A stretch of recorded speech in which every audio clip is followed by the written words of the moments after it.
Kudusnya sama mencari wajahnya, berseru berdoa, sembah hebat, kami menempati kehadiran-Mu Tuhan. Tuhan, Kau dekat.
bersyukur atas semua anugerah yang Kau limpahkan dalam setiap hidup kami. Terima kasih Bapa, terima kasih Tuhan Yesus, kami bersyukur. Dan saat ini Bapa, kami pun rindu bersukacita, bersorak-sorai, dan memuliakan lebih tinggi nama-Mu Tuhan. Haleluya, urapi setiap kami, sukacita surga turun atas kami. Terima kasih Bapa, umat Tuhan yang percaya dan siap memuji Tuhan, sama-sama kita katakan amin. Haleluya. Shalom. Shalom, puji Tuhan. Kita bisa berkumpul hari ini di hari perhentian, yaitu hari ke-7, di mana kita harus berhenti dari bekerja, dari semua aktivitas, dan kita hanya memuliakan Tuhan. Amin, saudara. Amin. Sebelum memuji Tuhan, saya ingin bersaksi sedikit. 1 bulan yang lalu, saya mengalami kecelakaan, yaitu tabrakan beruntun. 5 mobil dan saya di tengah-tengah. Puji Tuhan, saya bersyukur dan saya tetap bersyukur.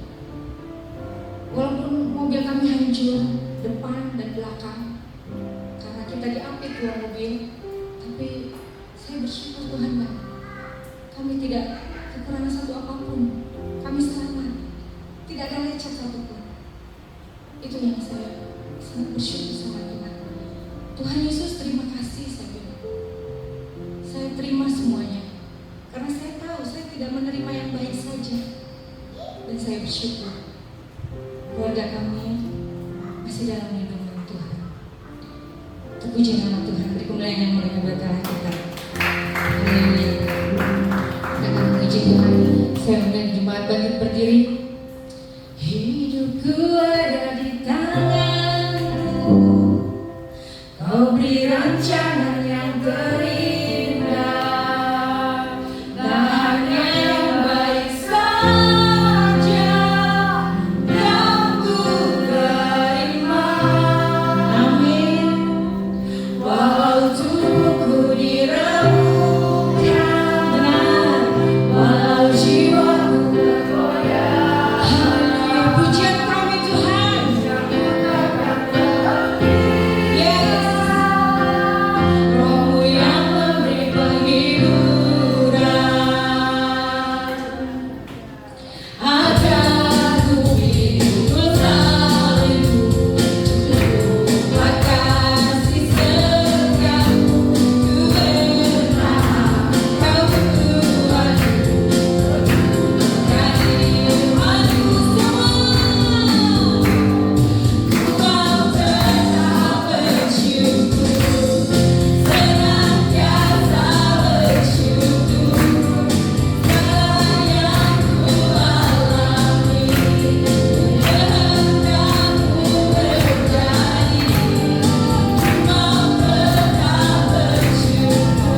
Raja.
Haleluya, puji nama Tuhan. Kita akan memberikan persembahan yang pertama. Saya persilakan jemaat Tuhan boleh satu persatu ke depan untuk memberikan persembahan amplop yang sudah disediakan di kursi masing-masing. Dan saya persilakan boleh maju satu persatu pada kotak yang sudah disediakan.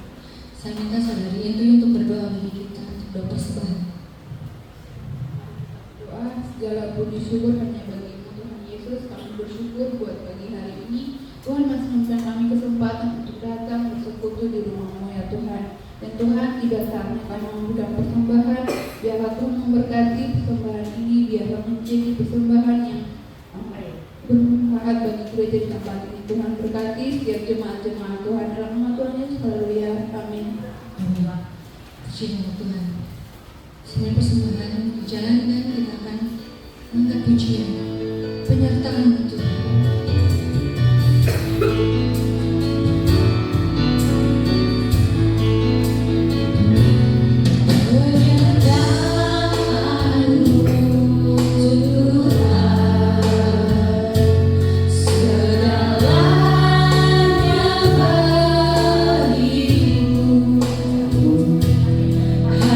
You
Mari kita ulang kembali refnya. Anugerah-Mu bukan karena kekuatan dan bukan karena kebenaran kami. Karena kemurahan hati-Mu Tuhan.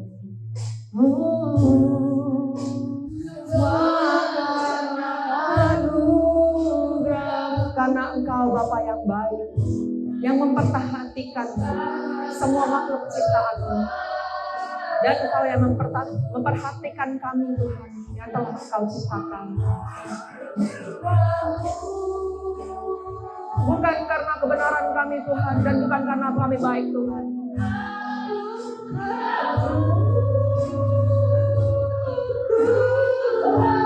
Karena Engkau baik Tuhan. Kasih dan sayang-Mu sumber kekuatan bagiku. Kasih dan sayang-Mu sumber kekuatan.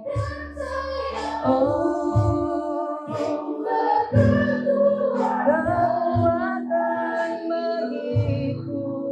Kasih dan sayang-Mu adalah sumber kekuatan bagiku.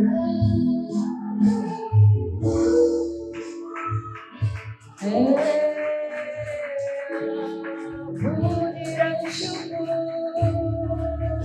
kami berterima kasih atas anugerah-Mu.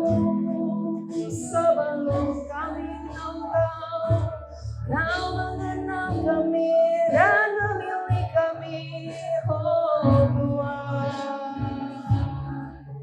Genapi panggilan-Mu dalam hidup kami.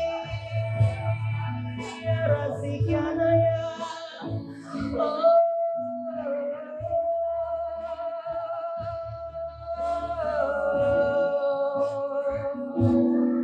Bukan kami lagi yang hidup, tapi kepada-Mu.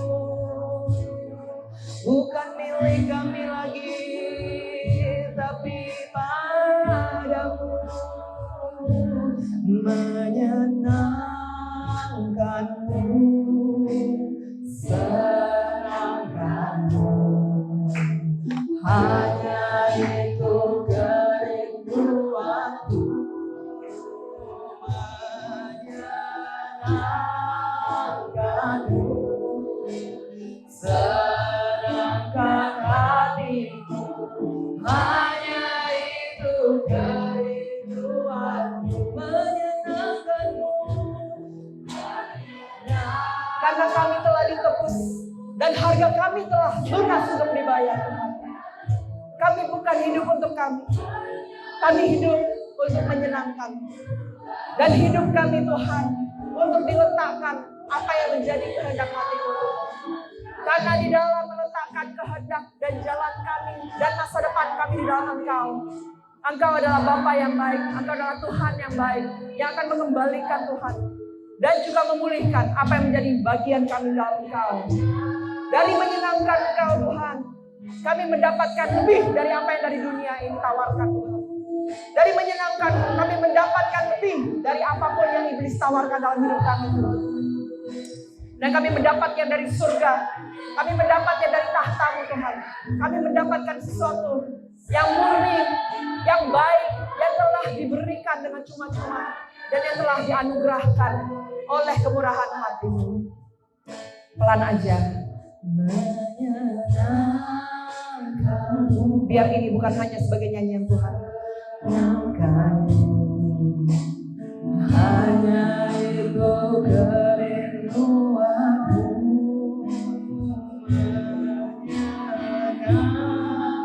Menyenangkan-Mu, senangkan hatiku. Hanya itu kerinduan. Hanya itu kerinduan kami. Hanya itu kerinduan. Hanya itu kerinduan kami Tuhan. Hanya itu kerinduan. Karena tiada yang bisa kami berikan padamu kecuali sembah dan puji.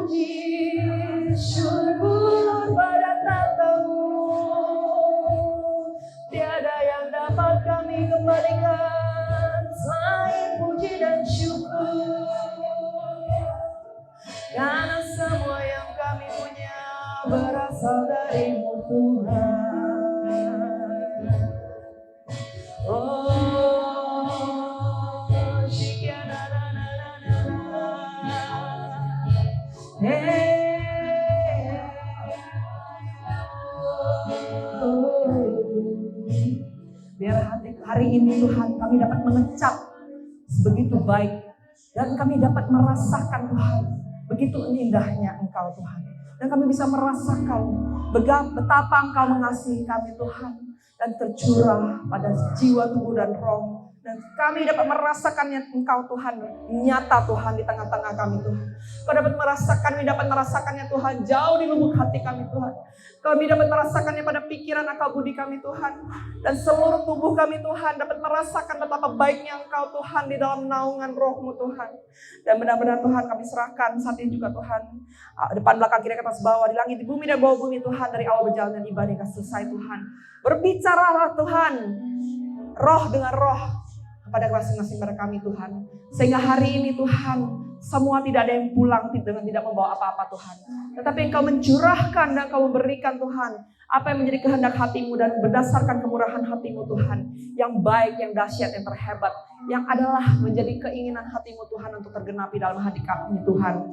Apapun juga Tuhan, hal-hal yang menjadi penghalang. Apapun yang ingin menutup Tuhan. Apapun yang ingin mencuri, apapun yang ingin menjadi benteng Tuhan antara Engkau dan kami semua Tuhan. Mau itu persepsi diri, mau itu kebenaran diri, mau itu pemahaman yang salah, ataupun hal yang telah iblis lakukan untuk membelokkan Tuhan. Saat ini kami patahkan dan hancurkan. Di dalam kekudusan-Mu Tuhan, kami mengizinkan Engkau untuk memurnikan kami Tuhan sebagai baik-Mu yang kudus Tuhan. Karena baik-Mu yang kudus Tuhan, roh-Mu penuh berkuasa, roh-Mu dapat memurnikan. Dan kami minta Tuhan, semua yang bukan berdasarkan Engkau Tuhan, yang tidak murni berdasarkan Engkau Tuhan, aku minta dan kami minta Tuhan, di dalam kekudusan-Mu Tuhan, hancurkan itu semua. Dan biar kami mendapatkan kembali apa yang menjadi jati diri kami Tuhan sebagai anak Allah, yang berhak menerima warisan dari surga Tuhan. Dan sehingga apapun yang dalam hidup kami Tuhan, itu adalah berasal dari surga Tuhan. Tidak ada yang lain kecuali Engkau Tuhan. Hanya diri kami dan Engkau Tuhan. Di dalam nama Tuhan Yesus, haleluya, amin. Shalom semua, Bapak Ibu terkasih di dalam Tuhan. Tuhan dahsyat hari ini ya. Ngerasain ya tadi ya, bener-bener kayak Tuhan itu meluk kita banget. Kayak Tuhan itu cinta banget, sayang banget. Anugerahnya itu benar-benar tercurah. Itu saya bisa ngerasain banget. Dan semoga Bapak Ibu Saudara juga tadi gak ngantuk. Jangan gak konsen, tapi benar-benar coba nikmati hadirat Tuhan. Kita bilang nikmati ibadah, bukan nikmati hadirat Tuhan. Ya, oke tadi kan kita nyanyi apa lagu ini nyanyikan? Hadirat-Mu memenuhiku, hadirat kudus-Mu penuhi bait-Mu, dan ku tersungkur menyembah-Mu, yang ku nampak hanya kemuliaan-Mu. Bicara apa sih saat meminta Tuhan memenuhi?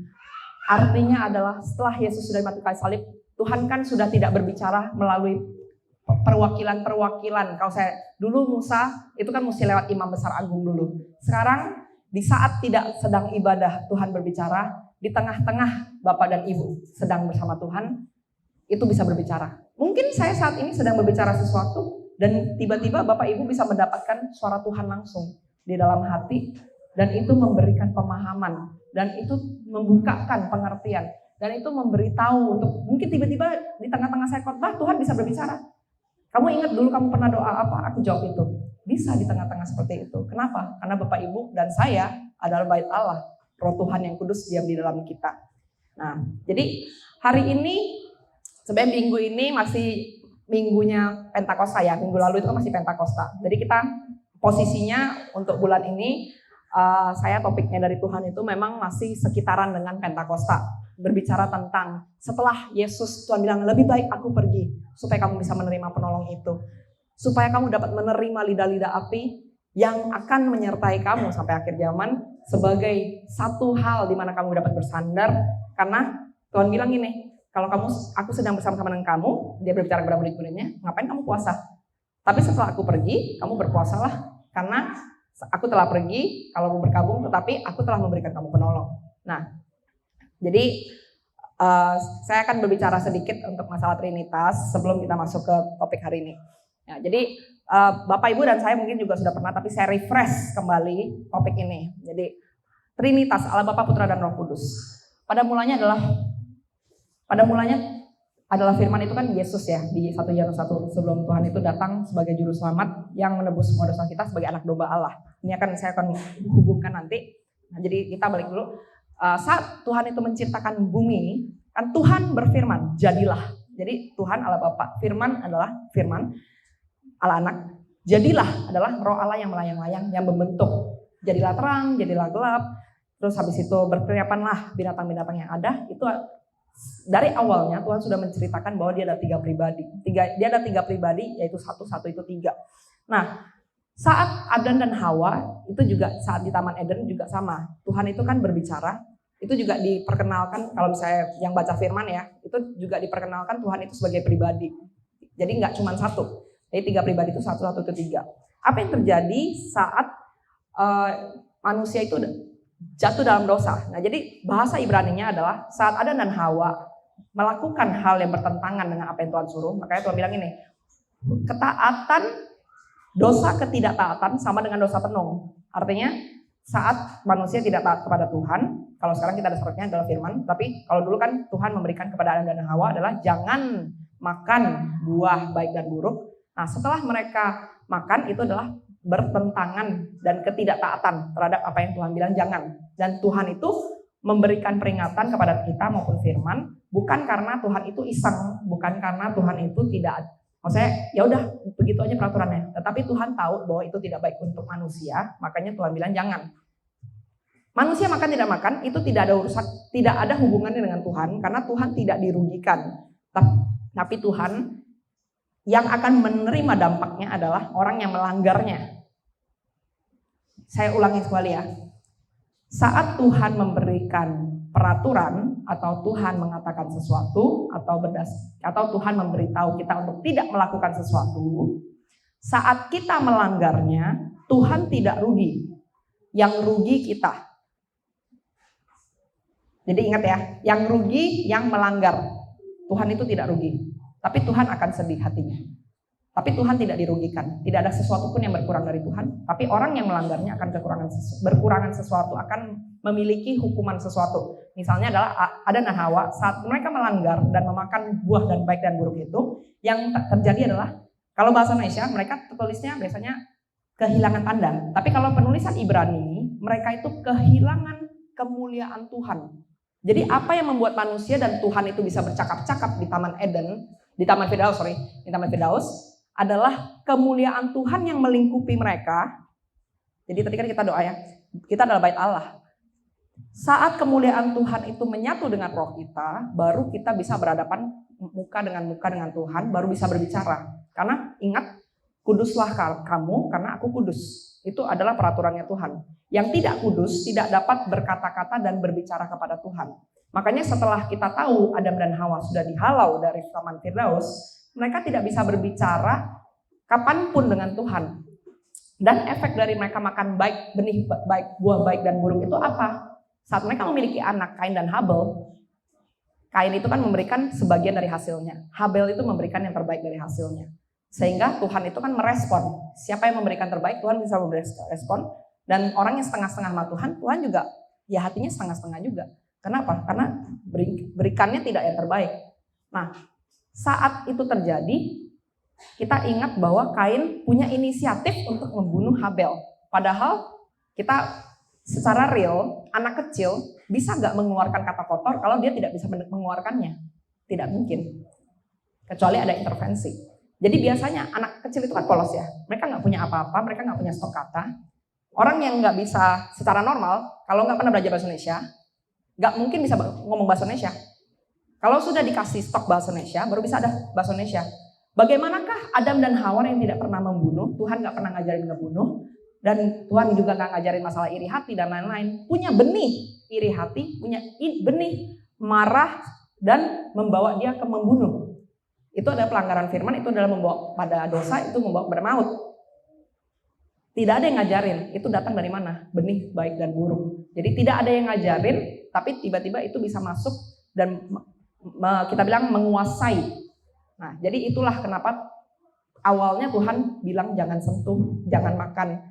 Tapi ujung-ujungnya karena sudah terjadi, yang rugi manusia, yang melanggarnya. Makanya kan ada bilang ini, jangan, kalau udah bilang jangan, Tuhan udah bilang jangan nih, mendingan gak usah deh. Kenapa? Tuhan tahu ada akibatnya untuk setiap dosa yang kita lakukan. Panjang ceritanya. Sama seperti Adam dan Hawa, panjang ceritanya. Nah, setelah Adam dan Hawa, Kain dan Habel sudah membunuh. Sebelum itu pun Tuhan sudah peringatkan, tapi si Kain nggak mau menjawab. Jadi saat Tuhan itu memberikan peringatan, kita harus memiliki respon yang benar terhadap peringatan yang Tuhan berikan. Setelah itu, setelah sama Kain, kita memperhatikan bahwa Tuhan itu tidak berbicara terhadap banyak orang. Biasanya dia berbicara pada Abraham, tapi jarang-jarang dia ngomong sama Sarah. Dia berbicara kepada Nuh, tapi dia jarang-jarang berbicara kepada istrinya atau anak-anaknya. Dia berbicara kepada Ishak, tapi dia jarang-jarang berbicara kepada Ribka. Ribka itu kalau yang tertulis dalam Alkitab adalah saat dia hamil. Tuhan memberikan penglihatan anak-anaknya itu ada bertolak-tolak dua bangsa di dalamnya. Nah, titik balik, salah satu titik balik adalah saat Tuhan itu membawa Israel untuk belajar namanya kebenaran dan keadilan Tuhan. Jadi saat Tuhan itu, bangsa Israel itu tinggal di Mesir, Tuhan bilang, udah, aku teringat untuk amarahnya Tuhan itu sudah sedikit surut gitu ya.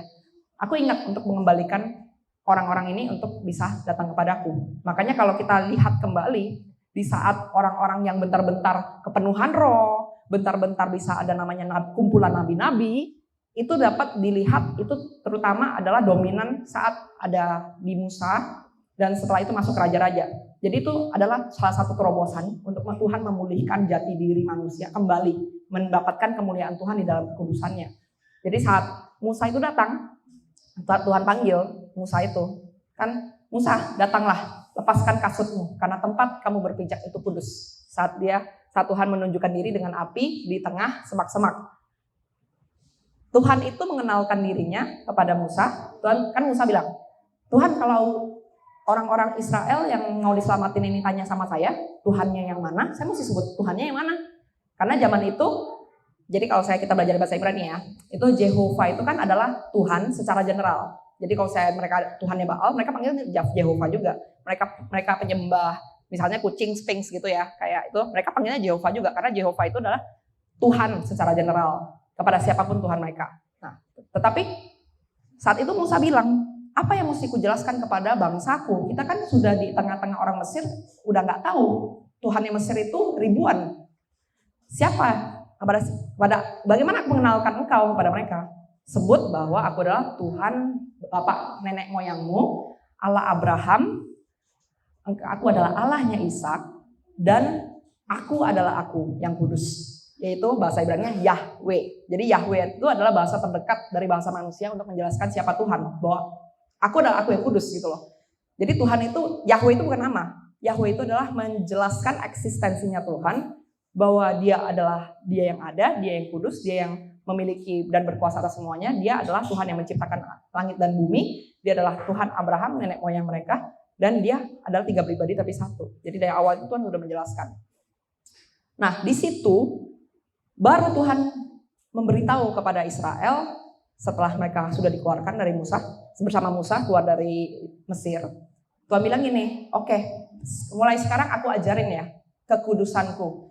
Barang siapa yang tidak kudus tidak bisa bertemu denganku. Karena itu kuduslah kamu supaya kamu dapat bertemu muka dengan muka. Makanya doanya Harun, Tuhan memberkatimu dan melindungimu. Tuhan menyinarimu dengan wajahnya. Artinya apa? Tuhan mau tatap muka. Tatap muka perlu kekudusan Tuhan yang telah dikembalikan oleh Tuhan. Karena manusia tidak bisa membayar korban dosa itu. Karena upah dosa adalah maut. Manusia tidak bisa menebus dirinya sendiri. Karena itu Tuhan memberikan hukum keadilannya, yaitu tidak ada satu orang pun di dunia ini yang tidak berdosa. Akui saja dosamu, maka aku adalah Tuhan yang setia dan adil, dan aku akan mengampuni dosamu. Dan di situ Tuhan itu mengajarkan, saat itu dengan Musa ya, Tuhan itu mengajarkan, panggil imam dulu yang diajarin. Makanya dia yang mengangkat korbannya untuk mengkuduskan dirinya sendiri. Dan imam diharapkan kudus sebelum hadap Tuhan. Barulah saat imam itu telah kudus, dia membawa dosa umat-umat di bawahnya. Dan dulu itu adalah mereka mengaku dosa, mereka angkat korban. Kalau yang kurang ada duit, mereka bawanya tekukur, merpati. Kalau yang lebih banyak duit ataupun dosa yang lebih banyak, mereka bawanya lembu, kambing. Dan saat mereka mengaku dosa, dosa itu ditanggungkan kepada binatang-binatang ini. Dan saat dipotong, darah yang tercurah adalah darah penebusan dosa. Barulah mereka secara sah hukum kita bilangnya hukum roh Tuhan, hukum keadilan Tuhan, itu kekudusan Tuhan, tandanya Tuhan, itu dapat dipulihkan menjadi satu roh kembali dengan Tuhan, sehingga saat mereka berhadapan dengan Tuhan, mereka tidak mati. Karena ingat, barang siapa yang datang kepada Tuhan dengan tidak kudus, tidak memiliki roh Tuhan, itu langsung disambar mati. Saat itu di Gunung Sinai, satu batasannya, kambing lewat yang belum dikuduskan langsung terbakar habis. Makanya ada tertulis di Keluaran 20, waktu itu Musa bilang, sebenarnya dari awal Musa, Tuhan itu ingin supaya semua orang di Israel bisa bertatap muka dan berbicara kepada Tuhan. Tetapi kalau saya baca di Keluaran 20, tertulis di sana. Karena mereka takut sama Tuhan. Kan dulu itu kalau setiap kali datang ke Tuhan itu kan, kalau nggak kudus mati ikunya. Imam, kalau saya yang ngerti ya, itu masuk ke ruang Maha Kudus, mereka kan dikasihin satu bel di kaki. Jadi kalau saat mereka menginjak, dan tiba-tiba kerincing, tak, diam. Mereka dengerin dulu nih, ini lagi potong korban atau lagi mati. Biasanya mereka diketin satu tali. Kalau kerincingnya sudah nggak ada suara lagi, mereka seret itu. Kalau diseret orang yang nggak ada perlawanan, berarti ini udah mati. Kenapa? Nggak kudus di depan Tuhan. Menutupi dosa di depan Tuhan, tidak ada pemberesan. Dulu sebelum hadap kepada Tuhan. Jadi dulu itu seperti itu. Nah, dan tetapi juga adalah manusia menolak. Karena keinginan mereka itu jahat, karena keinginan mereka itu maunya mereka sendiri, tidak mau ikutin maunya Tuhan, maka mereka cuma gini bilangnya, kita kalau dari Musa kita mau dengar, kalau dari Tuhan kita nggak mau dengar. Itu tertulis di kitab Keluaran, makanya nggak ada terobosan tuh di Israel. Nah, tetapi apa yang terjadi setelah itu, disitulah imam-imam, bahkan kalau kita baca sendiri, itu kan ada kumpulan nabi-nabi. Nabi-nabi itu kan Nabi-nabi itu adalah kepenuhan dengan roh Tuhan, baru bisa menyampaikan nubuatan. Nabi itu kan diambil dari nubuatan, yang menyampaikan nubuatan sebagai penyambung lidah Tuhan. Dipenuhi dengan roh Tuhan dulu, baru bisa menyampaikan nubuatan. Nah, di antara orang-orang yang telah dipenuhi dengan roh Tuhan, memang Tuhan saat itu sedang memulihkan, supaya orang-orang itu bisa menerima pemulihan kembali, dan Tuhan bisa bercakap-cakap kembali kepada manusia, selain dengan perantara orang-orang gitu kan ya. Kalau saya berhadapan-hadapan, kebanyakan menolak, bukan Tuhan nggak mau ngomong, menolak untuk berbicara kepada Tuhan. Sehingga apa yang terjadi adalah di tengah orang tidak menjaga hubungan dengan Tuhan, berkali-kali bangsa Israel itu jatuh dan akhirnya mereka tercerai-berai karena hukumnya adalah satu, hukum Taurat salah semua. Itu hukum waktu itu. Maka setelah berkali-kali mereka jatuh, mereka berzina berkali-kali, bahkan waktu itu ada satu nabi yang Tuhan bilang nikah sama pelacur. Setelah udah dilacurin, dia kabur dari kamu, dia berzina lagi, kamu ambil balik. Itu menunjukkan kepada Israel, bahwa Israel itu berkali-kali menzinahi Tuhan, berkali-kali membuang Tuhan, berkali-kali tidak mau dekat sama Tuhan. Akhirnya karena hukumnya, karena perjanjiannya Israel dengan Tuhan adalah kamu mengikuti aku dengan hukum-hukumku, maka aku menjadi Tuhanmu, maka berkat akan turun. Kalau kamu nggak ikut, berarti kamu terimanya kutuk. Karena di luar Tuhan pasti dapatnya kutuk. Nah, akhirnya mereka masuk dalam pembuangan, semua hukum beserta waktu itu nabi-nabi dibunuh dan mereka masuk pada pembuangan, dan hukum-hukum Tuhan itu tercerai-berai, sehingga tidak ada satupun yang dapat mengenal apa itu hukum Tuhan secara utuh kembali. Roma 3 berkatakan, semua orang telah berdosa dan telah kehilangan kemuliaan Tuhan, dan tidak ada satu orang pun yang dapat menggenapi lagi hukum Taurat itu. Maka Tuhan pikir, kita bilangnya ini ya, Allah Bapa, Putra dan Roh Kudus di tahtanya, sidang ilahi. Ini bagaimana ya manusia? Sudah dikasih cara seperti ini, masih nggak ngikutin. Sudah diberitahu apa yang mesti mereka lakukan, nggak diikutin. Kita mau mendekat, mereka yang nolak. Bagaimanakah? Tapi hati kita ingin menolong manusia, hati kita ingin manusia untuk kembali kepada kita. Kenapa? Tuhan kan yang menciptakan.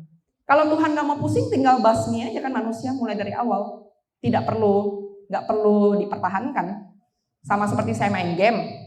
Buat gini, saya bukan menyamakan Tuhan kita dengan karakter game ya. Cuman maksudnya gini, seandainya pikiran saya adalah pikiran Tuhan, ini cuman misalnya ya, tolong jangan diterima sebagai mentah-mentah seperti itu teman. Seandainya saya di posisi Tuhan, saya sanggup menciptakan dengan perkataan saya.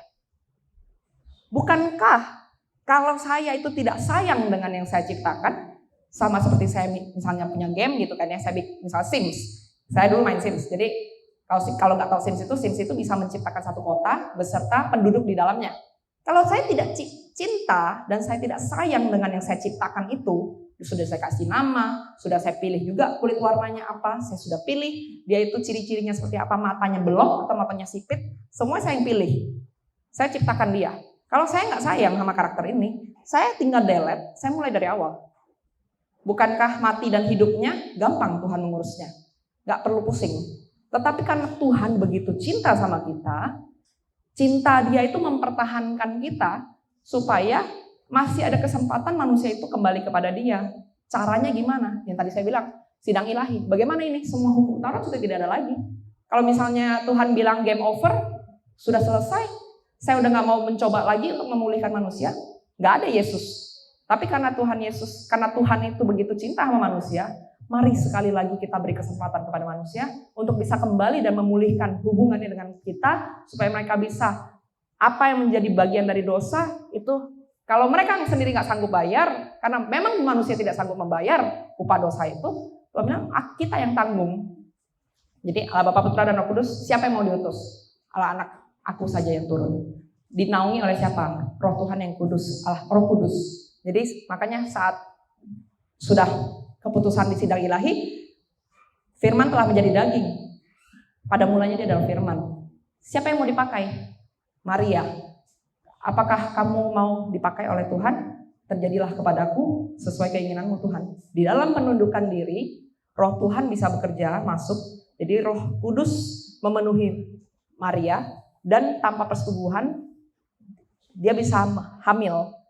Dan janinnya Yesus itu dibuat tanpa karena ada penyatuan sperma dan indung telur. Itu namanya daging yang menciptakan daging. Kalau ini roh yang menciptakan daging. Itu sama seperti Adam. Dari tanah liat, maka ada tubuhnya, dihembuskan roh. Kalau ini roh Tuhan melepaskan semua yang besar, melepaskan dia kemegahannya, melepaskan dia sebagai Tuhan dan mengambil rupa seorang hamba. Dia hamil di tubuhnya Maria, lahir dari Yesus. Yesus dari bayi kembali, belajar berjalan kembali, belajar ngomong lagi. Dia bukanlah Tuhan yang tidak dapat merasakan kelemahan kita. Dia bisa marah, dia bisa kesel, dia menghadapi hal-hal yang tidak mengenakan. Dia ngomongin kanan kiri, karena kalau bahasa sekarang kayak Yesus itu kalau tanpa nikah sudah lahir, kan itu sudah mendapatkan cap. Apalagi zaman itu kalau bisa hamil, bahkan kalau tidak perawan saat zaman itu wanita kalau kehilangan keperawanannya, bukan sama suaminya sendiri, bisa dirajam, hukum rajam, hukum bunuh dulu. Nah, tetapi semua Yesus tanggung, dia tidak berdosa, dia tidak layak menanggung itu semua, tapi dia adalah Tuhan yang mengalami juga apa yang kita alami. Dia adalah Tuhan yang mengerti kelemahan-kelemahan kita, dia yang mengerti apa yang telah manusia rasakan, kita ngerasain kesel, kita ngerasain marah, dan lain-lain. Tuhan ngerasain juga, tapi dia tidak berdosa. Dan Tuhan itu datang dan diberikan satu nama. Tuhan bilang, berikan dia nama, Yesus. Di dalam namanya ada namaku juga. Nah saat dia masuk, dia bilang, setelah sudah memberitahukan semuanya, dia naik kayu salib, dan dia bilang, sudah selesai, aku telah menanggung kutuk dosa itu. Dia ada anak domba Allah yang tidak bercacat, yaitu itu sama dengan saat Musa, kamu mengaku dosa itu ditanggungkan kepada korban, yaitu anak domba Allah yang tidak bercacat, dan darah yang telah tercurah 2000 tahun yang lalu. Itu adalah darah penebusan dosa untuk kita. Bisa dipakai berulang-ulang, dia mati satu kali saja untuk semua dosa dunia. Dan Tuhan bilang lebih baik aku pergi supaya kamu bisa menerima roh penolong itu. Karena setelah sudah sah Tuhan mati di kayu salib oleh darah Yesus, kamu bisa menggunakan dan kamu dibenarkan oleh iman. Yesus itu artinya apa? Saya bilang, saat Anda berdoa dalam nama Yesus, Anda harus tahu, di Amerika, nama Yesus, orang gereja setan berdoanya dalam nama Yesus juga. Jadi kamu harus mengenal saat kamu berseru nama Yesus siapa yang sedang kamu sebut? Yesus itu kan penyebutan bahasa Indonesia. Bahasa Inggrisnya itu Jesus. Bahasa Ibrani itu Yehoshua. Yehoshua yang mana? Yehoshua itu kayak di Indonesia Agus. Di mana-mana ketemu Agus. Yehoshua yang mana yang sedang kamu sebut adalah Yeshua Hamasia, Tuhan yang adalah Mesias, dia yang mati di kayu salib. Yang menebus dosa kita, dia adalah anak domba Allah yang menebus dosa-dosa kita, yang menanggung tanggungan maut kita. Dan saat Yeshua itu, jadi bahasa Ibrani itu gak pernah punya satu arti doang. Jadi dia itu dari satu kata, dia punya arti di belakangnya. Yeshua itu artinya adalah Yahweh menyelamatkan. Jadi saat kamu menerima Yesus sebagai Tuhan dan Juru Selamat, kamu menerima bahwa Yahweh menyelamatkan kita dengan cara seperti ini, yaitu ada satu tebusan daripada dosa kita dan tanggungan maut kita, yaitu anak domba Allah yang tidak bercacat, itu di kayu salib. Dan saat kita menerima bahwa Tuhan telah membayar kesempatan kita, Tuhan telah membayar dosa-dosa kita, Tuhan telah membayar supaya kita bisa menerima kekudusan Tuhan kembali, dan kita pergunakan korban itu sepanjang hidup kita, makanya bisa setelah terima Tuhan Yesus bisa berdosa, bisa. Tapi Tuhan menyediakan cara untuk kamu kembali kepada Dia. Tapi udah nggak kayak dulu lagi, potong-potong domba, potong-potong binatang, sudah nggak potong-potong merpati lagi. Makanya saat Yesus itu mati di kayu salib, tirai pembatas antara pelataran dan bagian dalam ruang Maha Kudus terbelah. Artinya apa? Yang dulu manusia perlu pemberesan dulu, baru bawa manusia, yaitu imam yang turunannya Harun, telah digantikan oleh Yesus, imam besar agung kita, yang tidak berdosa. Karena dulu penghalangnya adalah antara Israel dan Tuhan, permasalahan utama adalah selalu imam bermasalah. Imam pertama benar, misalnya Imam Eli, anaknya nggak benar, sedangkan itu diturunkan per darah. Harun benar, turunin ke anaknya bermasalah. Imam Nabi Samuel benar, anaknya bermasalah, makanya mereka minta ke raja. Dari rajanya benar, bermasalah lagi. Akhirnya Tuhan bilang, udah tidak ada yang menjadi penghalang antara aku dan kamu, karena aku telah meletakkan anakku, imam besar agung yang tidak bercacat dan tidak berdosa. Kamu siapapun yang menerima bahwa Tuhan menyelamatkan kita dengan cara ini, berhak untuk berhadapan tatap muka dengan aku. Berhak untuk memiliki rohku di dalam engkau. Berhak untuk menerima rohku yang dapat memberikan kamu roh yang akan mendampingi kamu, yaitu roh penolong, roh kudus. Dia adalah roh penolong, dia adalah roh yang mengkuduskan, karena dia adalah roh Tuhan yang kudus. Dia adalah roh yang akan memberikan pertolongan, dia adalah roh yang akan menghibur kamu, dan dia adalah roh yang akan membawa kamu ke dalam seluruh kebenaran, karena dia adalah roh kebenaran Tuhan yang akan membawa kepada seluruh kebenaran Tuhan, dan dia akan menginsafkan kamu akan dosa. Nah, jadi saya mau bicara tentang setelah Yesus itu naik di kayu salib, kenapa, kan kemarin kita topiknya Pentakosta ya, kenapa roh Tuhan tidak langsung dicurahkan setelah Tuhan Yesus naik ke kayu salib? Atau misalnya setelah Yesus mati di kayu salib, Tuhan dibangkitkan hari ketiga. Kenapa nggak hari ketiga dicurahkan? Kenapa hari ke-50? Kan hari ke-50 kan Pentakosta. Kenapa? Jadi setelah Tuhan Yesus sudah naik, Tuhan kumpulkan dulu semua murid-muridnya yang telah tercerai-berai, yang nggak yakin Tuhan Yesus itu adalah Tuhan, yang imannya tergoncang. Padahal Petrus saja bilang, sekali-sekali aku tidak akan pernah menyangkal engkau. Yang kabur duluan siapa? Sebelum ayam berkokok sudah kabur duluan, sudah nyangkal duluan. Tuhan kumpulin dulu ini semua. Ini semua adalah kumpulan yang adalah orang terdekat Yesus, tetapi menjadi pengecut di tengah kesukaran. Tuhan bilang gini, memang pada dasarnya daging kamu gak kuat. Memang pada dasarnya manusia itu tidak kuat. Karena itu Tuhan harus memberikan penolong. Sesuatu yang lebih daripada kekuatan daging kamu. Sesuatu yang menjamin kamu supaya kamu itu tetap bisa kuat di dalam Tuhan. Karena roh itu kuat, roh itu penurut, tapi daging itu lemah. Saat bersama-sama di Yesus, mereka masih ada, kita bilang backing ya. Jadi Yesus itu kan kayak kepala geng. Enggak, Yesus itu guru mereka, guru, rabi. Enggak boleh ngomong kepala geng. Maksudnya Tuhan itu kan rabi mereka, tempat mereka bersandar. Iman mereka kalau lihat Yesus tuh langsung, wah saya kuat nih, saya lihat Yesus. Yesus berani maju, aku maju bersama engkau Yesus. Tapi Yesusnya sudah mati, siapa yang mereka lihat? Siapa yang menjadi tempat mereka bersandar? Siapa backbone-nya mereka? Backbone itu kalau bahasa Inggrisnya itu, kalau saya Indonesia ini tuh adalah siapa tempat mereka meletakkan benar-benar kepercayaan mereka. Udah gak kelihatan lagi. Karena Yesus telah disalibkan. Tapi saat Yesus datang dengan tubuh kemuliaan. Mereka mikir, Yesus ini ada satu roh yang mengambil bentuknya Yesus. Dia bisa tembus dinding, terus tapi lubangnya ada sama dengan yang Yesus di kayu salib. Benarkah ini Tuhan? Kan mikir kayak gitu dong saat murid-murid itu dikumpulkan. Makanya ada dibilang, saya gak akan percaya sebelum saya cucukkan jari. ke tanganmu. Itu kan ada salah satu muridnya seperti itu. Nah, jadi apa yang sedang terjadi adalah Tuhan bilang, kamu seperti ini tidak akan kuat. Karena itu kamu tunggu sebelum kamu maju. Aku akan memberikan roh penolong, aku akan mencurahkan roh yang dari surga. Kita bisa baca ya di Wahyu 5 ayat 6. Kita baca.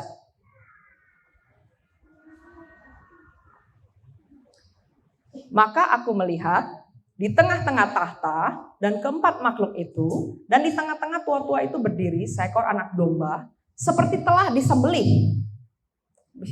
Telah disembelih artinya sudah menang. Yesus sudah naik di kayu salib, sudah jadi anak domba yang tersembelih, sudah bisa menanggung. Kalau belum disembelih, itu artinya darah penebusan dosanya belum tercurah. Tapi kalau telah tersembelih, artinya Tuhan sudah menang, sudah bisa menanggung dosa kita. Karena secara hukum keadilan Tuhan itu sudah sah. Dan bertanduk 7 dan bermata 7, itulah ketujuh roh Allah yang diutus ke seluruh bumi. Makanya sebelumnya saya bilang ini, kenapa enggak hari ketiga Tuhan pengangkatan? Kenapa harus tunggu hari ke-50? Di tengah-tengah itu adalah 7 roh Allah yang harus dicurahkan kepada murid-muridnya. 7 roh Allah itu adalah terdiri dari roh hikmat, roh pengertian, roh nasihat, roh keperkasaan, roh pengenalan akan Allah, roh kesalehan, roh takut akan Allah, dan bahkan roh Tuhan yang kudus itu sendiri, yang adalah roh kebenaran, roh penghibur, roh penolong, dan juga dia adalah roh yang akan memberikan kita damai sejahtera yang ditinggalkan kepada kita. Makanya dibilang ini, Yohanes 14. Tetapi roh penghibur yaitu Roh Kudus akan diutus oleh Bapa dan Aku. Dialah yang akan mengajarkan segala sesuatu kepadamu dan akan mengingatkan kamu akan semua yang telah kukatakan kepadamu. Damai sejahtera ku tinggalkan bagimu, damai sejahtera ku kuberikan kepadamu. Apa yang kuberikan tidak seperti yang diberikan oleh dunia kepadamu. Janganlah gelisah dan gentar hatimu. Nah, jadi gini. Ini saya nanti akan bagikan ini. Ini adalah nama Tuhan. Jadi saya akan jelaskan masalah roh 7 roh Allah, roh kudus yang disebut sebagai roh penghibur, roh penolong. Nah, kenapa sebutannya banyak banget? Tuhan, Bu, kalau kayak gitu Tuhan bukan 3 roh, bukan 3 itu satu-satu itu 3 lagi dong. Bukan begitu. Jadi gini loh, saat Tuhan itu berurusan dengan manusia, itu kan ada salah satu peraturan Tuhan, bahwa nama Tuhan itu tidak boleh disebut secara sembarangan. Nah, makanya kalau di penulisan Israel, pada kitab mereka, tulisan Yahweh tidak pernah disebut Yahweh. Selalu mereka sebutnya Adonai. Adonai adalah Tuanku. Nah, saat mereka, sedangkan Tuhan itu harus diberitakan, kebesaran Tuhan itu harus diberitakan, tidak boleh ditutup-tutupi. Ceritakanlah kepada bangsa-bangsa. Ceritakanlah perbuatannya di antara segala bangsa, dan perbuatannya yang sungguh ajaib di antara suku bangsa. Nah, itu ada tertulis pada hukum Tuhan, hukum Taurat pun, bahwa kamu harus berceritakan terus-menerus kebaikan Tuhan, menceritakan terus-menerus siapa Tuhan, perbuatan yang ajaib, bahkan mana waktu itu saat mereka keluar dari Israel, itu harus disimpan dan diceritakan turun-temurun. Itu adalah peraturan Tuhan, bahwa supaya manusia itu lupa, sudah pernah ditolong, lupa bahwa pernah ditolong Tuhan. Dan tidak hanya generasimu, anak-anakmu, cucumu, cicitmu harus mengenal Tuhan yang hidup yang telah menolong kalian keluar daripada bangsa Israel. Nah, jadi Tuhan itu, nama Tuhan kalau di Israel itu, dan juga secara total di dalam Alkitab itu ada lebih dari 500 nama Tuhan. Kan nggak mungkin dong, misalnya namanya saya Sylvia nih. Sylvia KTP-nya mau 500 KTP namanya, kan nggak mungkin. Nah, jadi gini loh, saya membukakan persepsi dan pengenalan akan Tuhan, bahwa saat Tuhan itu diceritakan pada namanya, misalnya, mungkin kita karena orang Indonesia, jadi kita kalau saya mendengar nama Tuhan itu seolah-olah itu ada nama. Tapi sebenarnya kalau kita yang mengerti bahasa Ibrani, itu adalah sifatnya Tuhan. Artinya adalah apa? Saat kamu menyebut sebagai Tuhan, sebagai Jehovah Rafa. Kenapa orang Israel memberikan nama Jehovah Rafa kepada Tuhan? Karena ada kejadian, mereka mengalami Tuhan menyembuhkan mereka. Misalnya waktu itu dipatuk ular, kan banyak waktu itu hampir mati, dan Musa dibilang sama Tuhan, untuk momen itu adalah Tuhan memerintahkan buat satu tiang ular, barang siapa yang melihat ular itu menjadi sembuh. Di situ mereka ada kejadiannya, Ada momen di mana Tuhan memberikan mukjizat dan mereka menyebut Tuhan adalah penyembuh. Tuhan sanggup menyembuhkan. Saat mereka sedang berperang dan mereka membawa panji-panji di dalam peperangan mereka, mereka menyebut Tuhan sebagai panji-panjiku, Jehovah Nishi. Tuhan adalah panji-panjiku. Saat Tuhan memberikan mereka air, atau misalnya saat mereka pertama kali Jehovah Jireh itu muncul adalah saat Abraham membawa anaknya untuk dibawa menjadi korban, Ishak.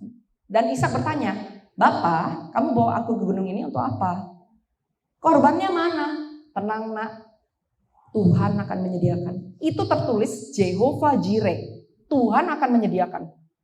Nah, jadi itu ada momen, ada cerita, dan penyebutannya adalah sifatnya Tuhan dan apa yang terjadi dengan Tuhan saat itu. Baru mereka bisa sebut itu. Jadi misalnya panggilan Sylvia gitu. Karena kita tadi bilang sifat, karakter, kejadian. Misalnya, suatu hari nama saya Sylvia. Suatu hari saya kesel, saya gebrak meja. Gitu misalnya. Nih, kurang keras ya. Nah gini, saya gebrak meja. Gak ada angin, gak ada hujan. Gak ada yang bikin marah saya. Lalu kalian semua melihat aku gebrak meja. Kalian kaget. Oh, Bu Sylvia temperamen. Itulah nama Tuhan. Jadi sesuai dengan sifat karakter dan kejadian yang ada. Itulah nama-nama Tuhan yang ada. Nah ini 7 roh Allah ini juga sama. Ingat bahwa saat Yesus itu hidup, murid-muridnya itu tahu setiap kali mereka mentok. Misalnya waktu itu tuh, kan murid-murid Tuhan Tuhan sudah perintahkan untuk menyembuhkan orang dalam berdoa dalam nama Yesus, untuk menyembuhkan orang dan mengusir setan. Artinya murid Yesus sudah punya otoritas di dalam satu kesatuan roh akan roh Tuhan yang kudus. Nah, tetapi kenapa diberikan kembali 7 roh Allah dan juga yang kita bilang Pentakosta pertama, saat mereka itu menerima bahasa roh, mereka menerima karunia-karunia roh dan mereka menjadi sangat-sangat berani. Itu kan semua langsung nggak ada yang matinya normal itu. Matinya dibunuh semua. Tapi mereka berani sampai mati untuk mempertahankan kebenaran itu. Karena ada sesuatu yang lebih daripada diri mereka. Ada yang sesuatu yang lebih dari daging mereka. Yang membuat mereka bertahan di tengah-tengah kesukaran. Yaitu roh Tuhan itu sendiri. Yang menjadi jaminan, yang menjadi materai dalam hidup mereka. Yang membuat mereka mati adalah keuntungan. Hidup ini adalah Kristus, mati adalah keuntungan. Kenapa bisa ngomong kayak gitu? Daging gak berani ngomong kayak gitu. Roh yang sedang di dalam mereka membuat mereka punya kekuatan, keperkasaan untuk mengatakan seperti itu. Saat mereka hidup bersama Yesus, mereka ngusir-ngusir setan nih. Kan mereka kalah kan, karena dibilang mereka tidak berhasil mengusirnya. Terus mereka balik ke Yesus. Yesus, ini kenapa kita gak bisa musir? Kan kita udah berdoa pakai nama Yesus tentang tengkang-tengking. Terus habis itu Yesus bilang, oh itu karena jenis tertentu harus dengan doa dan puasa. Jadi kapanpun mereka kepentok sesuatu, mereka punya Yesus. Kapanpun mereka udah kepepet, nggak tahu mau ngapain, mereka cari Yesus lagi. Mereka maju berdua-dua, ada masalah, mereka cari Yesus lagi. Itu saat Yesus masih hidup. Setelah Yesus sudah mati, mereka mau cari siapa? Makanya Tuhan bilang gini, aku akan memberikan kamu satu roh, di mana kamu tahu kepada siapa kamu bersandar, dan roh itu hidup dan diam bersama kamu, dan aku adalah Emmanuel. Aku akan menyertai kamu sampai akhir zaman, selama kamu nggak buang Tuhan ya gitu ya. Karena barang siapa yang mengikatkan diri pada Tuhan adalah satu roh.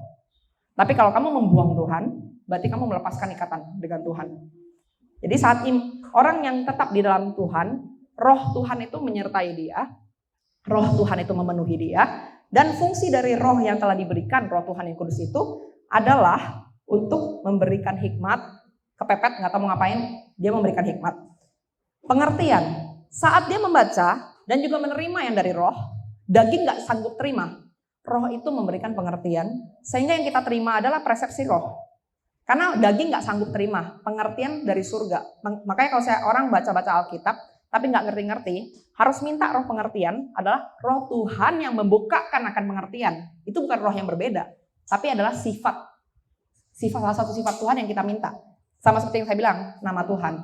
Saat kita menyebut Tuhan sebagai Jehovah Jireh adalah sebagai Tuhan yang menyediakan. Saat kita menyebut Tuhan sebagai Jehovah Rafa adalah Tuhan yang menyembuhkan. Tetapi dia adalah Tuhan yang sama. Dan inilah sama roh Tuhan yang kudus yang diam di dalam kita. Kita minta Tuhan memberikan hikmat, Tuhan memberikan pengertian, Tuhan memberikan nasihat. Saat sudah kepentok, dia memberikan nasihat. Dia memberikan keperkasaan di tengah kita tidak sanggup. Dia memberikan keperkasaan dan kekuatan saat kita tidak sanggup. Dan roh yang akan memberikan pengenalan akan Allah. Saat kita tidak tahu Tuhan itu siapa, saat kita ngebaca-baca dan kita kepentok, dan kita itu tidak mengenal Tuhan sebagai pribadi, tapi kita sudah baca firman.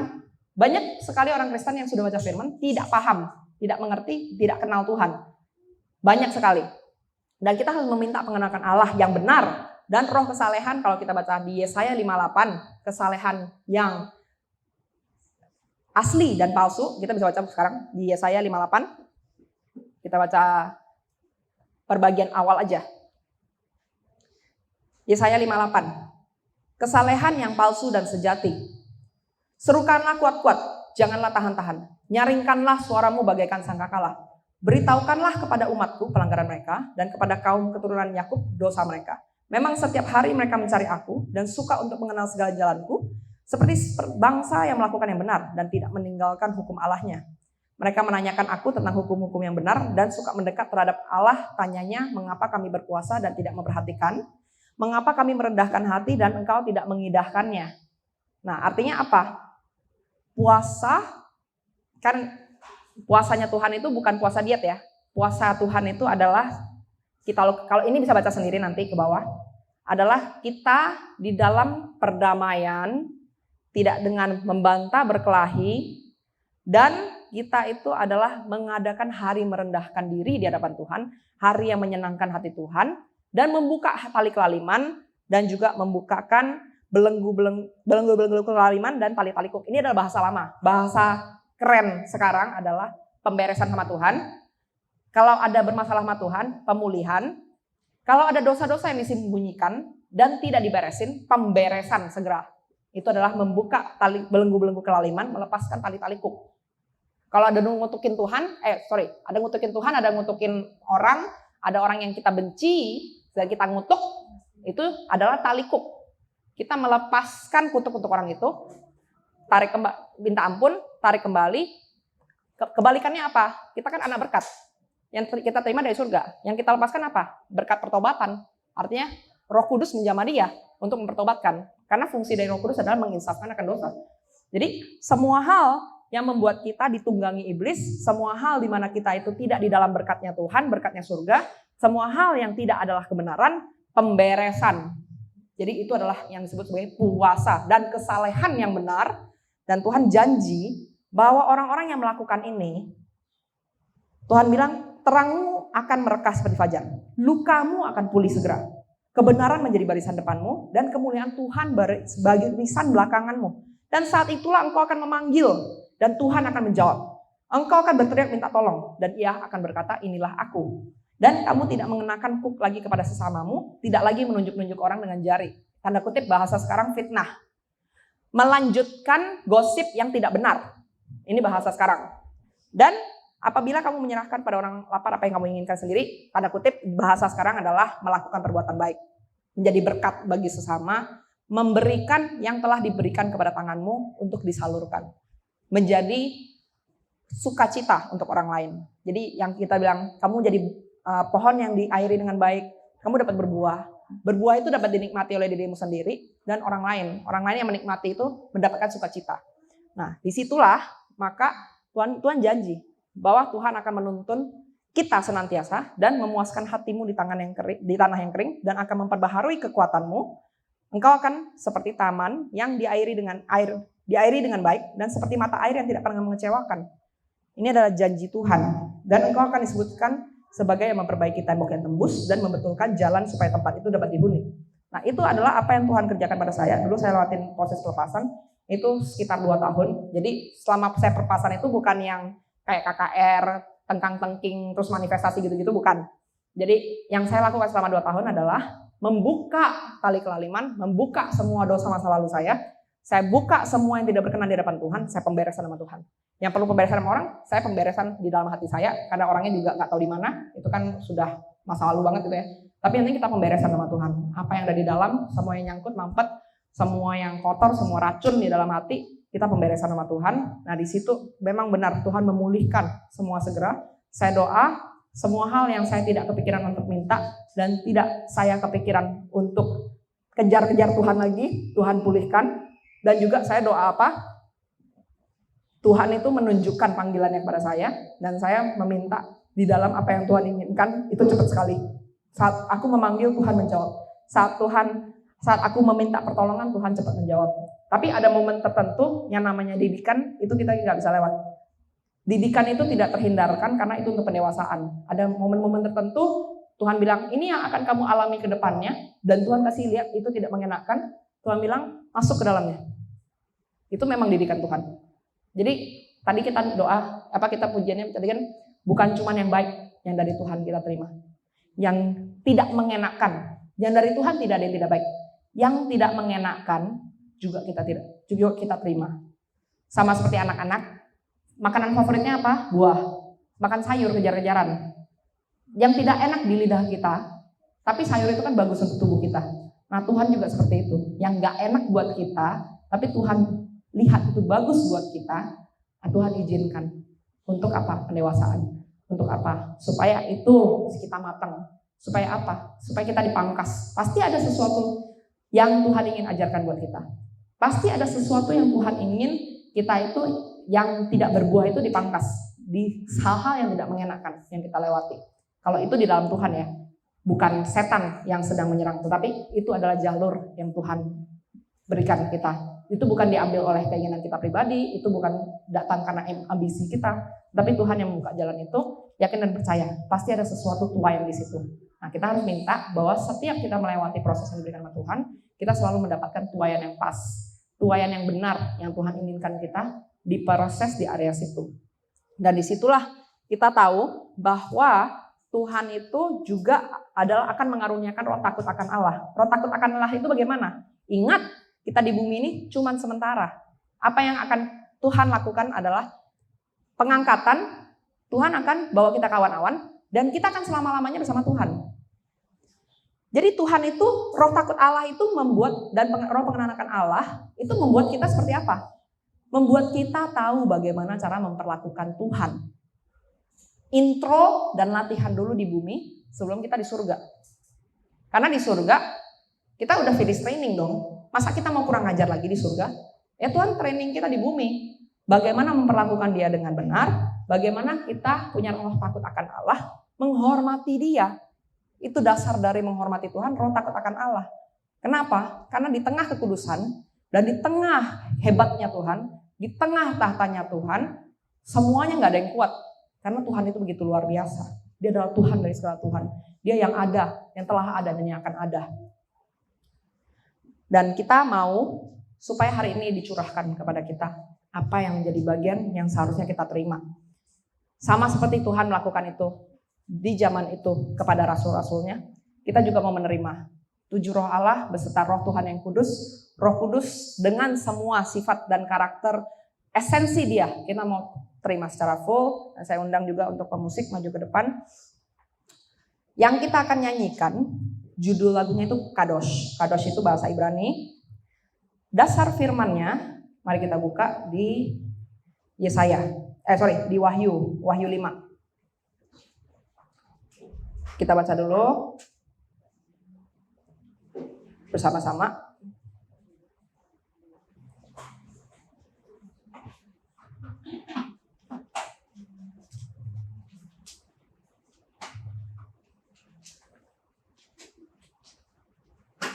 Wahyu 5 ayat 11. Maka aku melihat dan mendengar suara banyak malaikat sekeliling tahta. Makhluk-makhluk dan tua-tua itu jumlah mereka yang berlaksa-laksa dan beribu-ribu laksa. Katanya dengan suara nyaring, anak domba yang disembelih itu layak untuk menerima kuasa dan kekayaan, hikmat dan kekuatan, dan hormat dan kemuliaan, dan puji-pujian. Dan aku mendengar semua makhluk yang di surga, dan yang di bumi, dan yang di bawah bumi, yang ada di laut, dan semua yang ada di dalamnya berkata, bagi dia yang duduk di atas tahta, bagi anak domba adalah puji-pujian, dan hormat, dan kemuliaan, dan kuasa sampai selama-lamanya.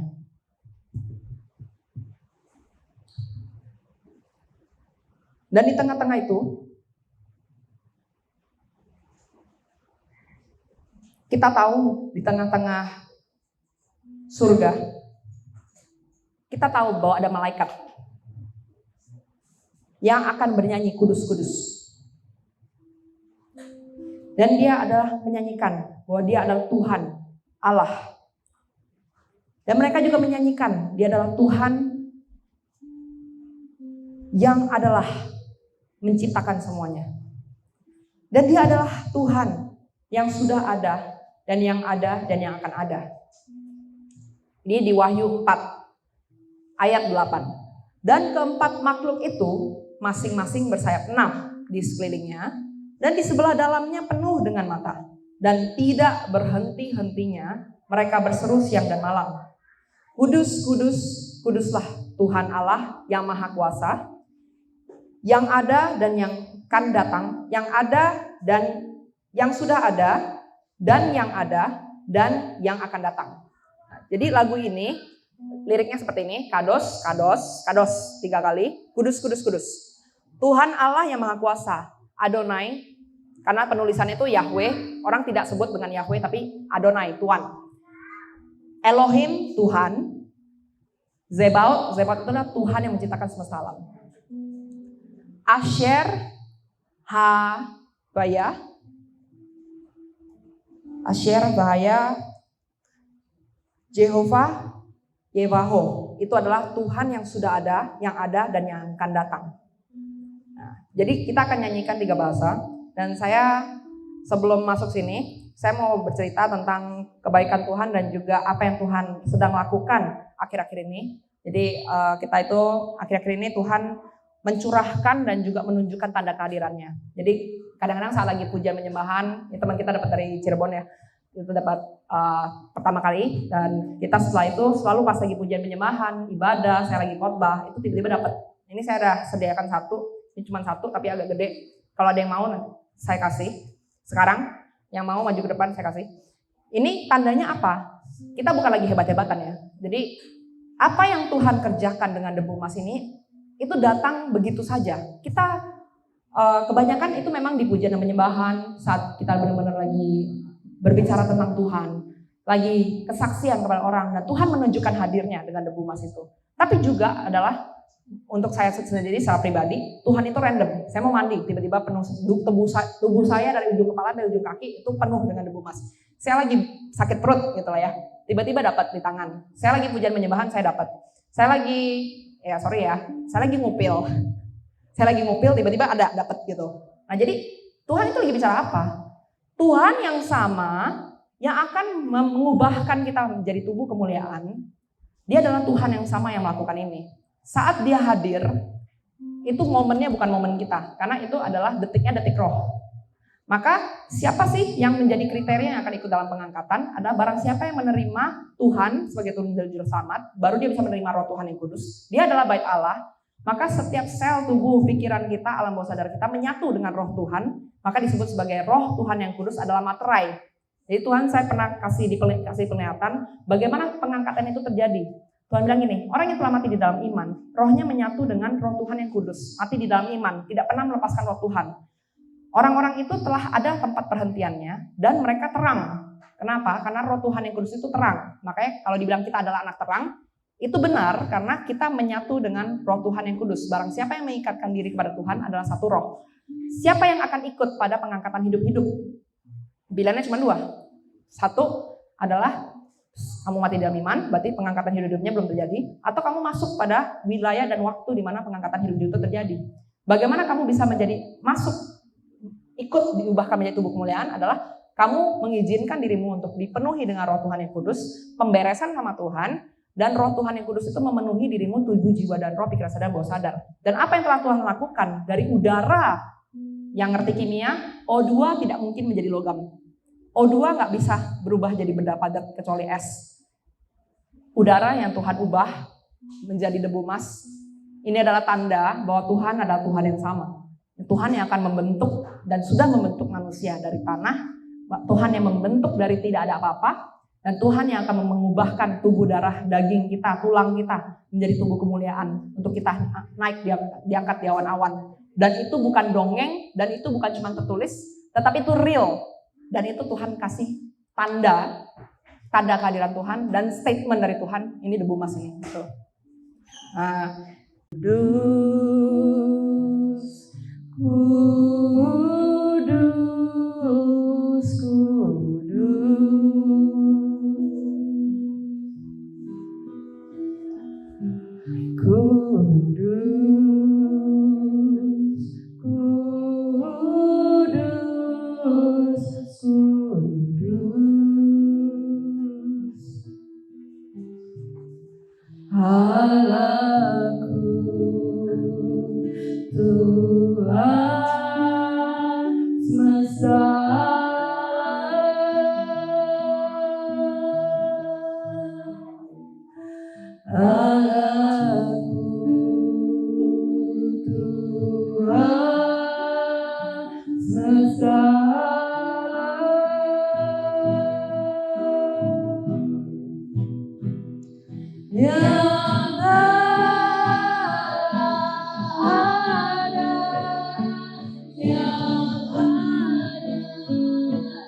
Yang telah ada.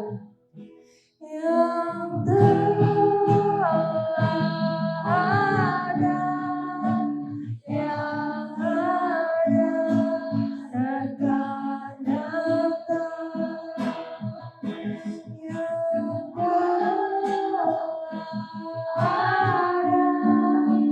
Yang ada dan akan datang. Terima kasih Tuhan.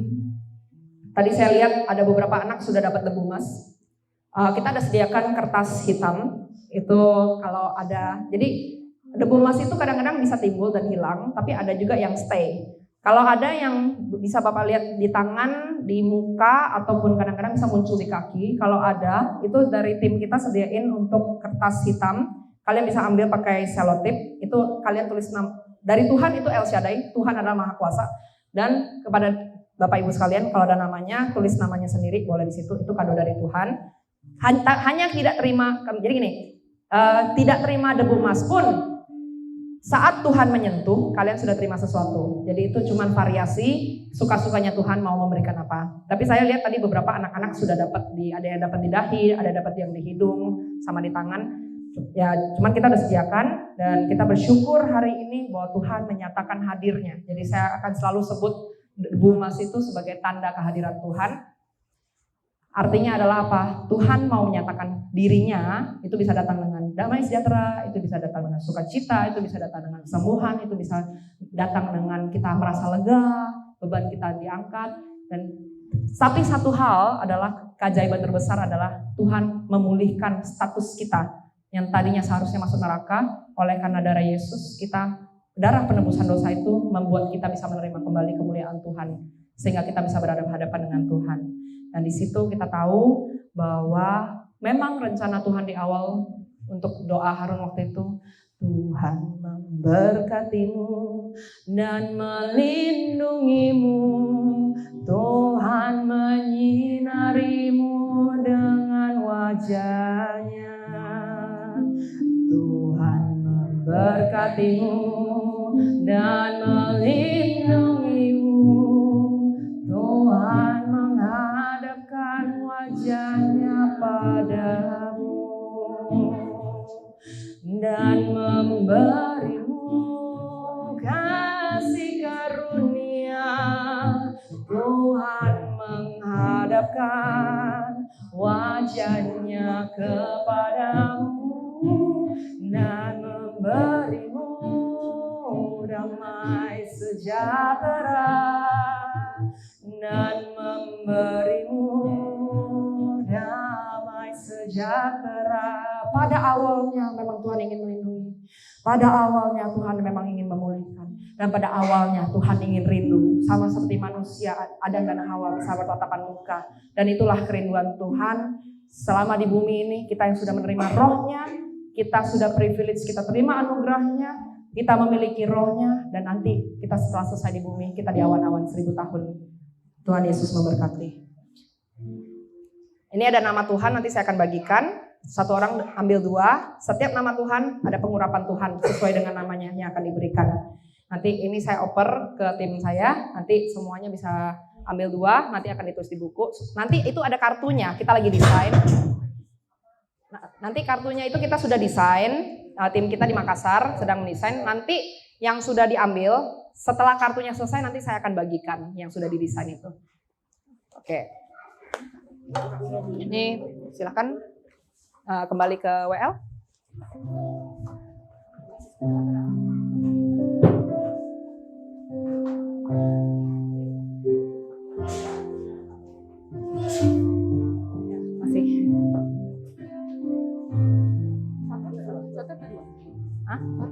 Dua per orang.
Saya minta Bapak Ibu, hati kalian terbuka saat ini untuk Tuhan, dan tidak ada satupun yang ditutup di hadapan Tuhan. Terbuka di hadapan Tuhan. Kudus.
yang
Allah tentang segala situasi Tuhan, semua roh pengacau, semua roh yang merusak, semua roh yang memecahkan Tuhan, kami